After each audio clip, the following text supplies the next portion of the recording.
Good morning.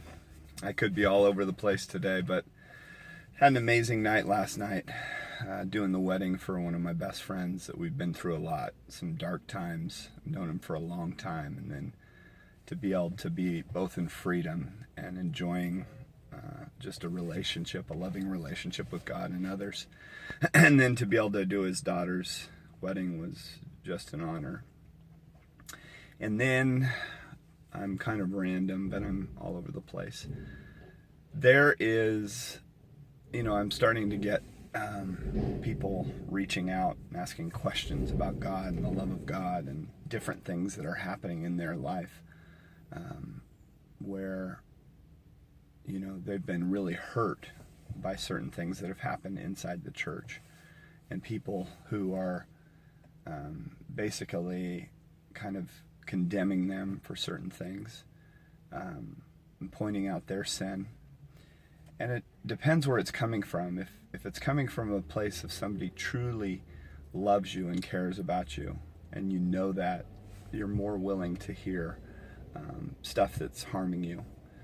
But a lot of times there's that religious spirit that's coming in and telling you need to do in order to experience the love of God, experience acceptance. And that's just coming from the wrong place. It's coming from a place of bondage, not freedom. Whoa. Let me try it again. I was thinking of Apostle Paul on that. In Galatians 5, he's angry. He's frustrated because they're going back to the law, what Jesus did to set them free, from that, and trying to get their identity and show themselves approved by what they did. He's like, who bewitched you? You can hear the anger in his message in Galatians 5. Read it if you want, because they're choosing to go back to law. And he said, if you want to do that, then you have to keep the whole law. You're taking away from what Christ did on the cross for you.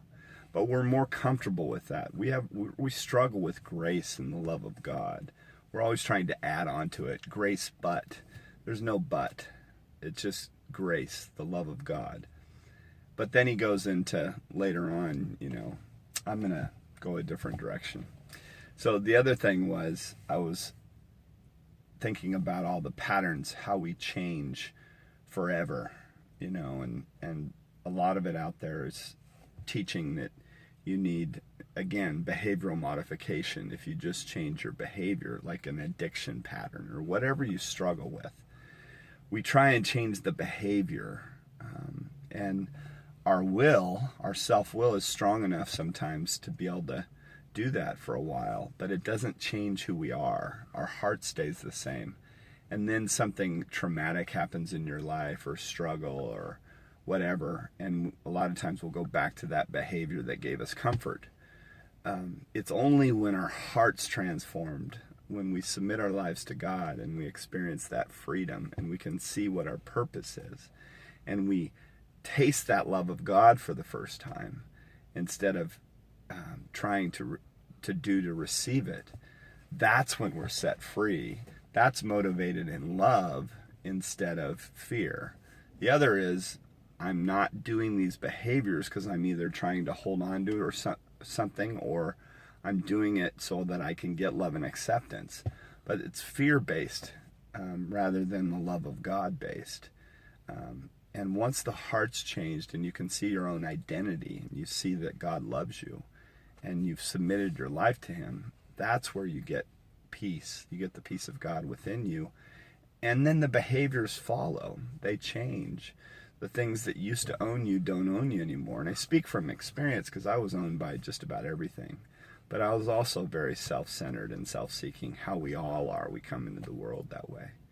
But God can set you free from yourself as long as you pursue and ask for that. The first 2 years I just prayed all the time, God, deliver me from this bondage of self.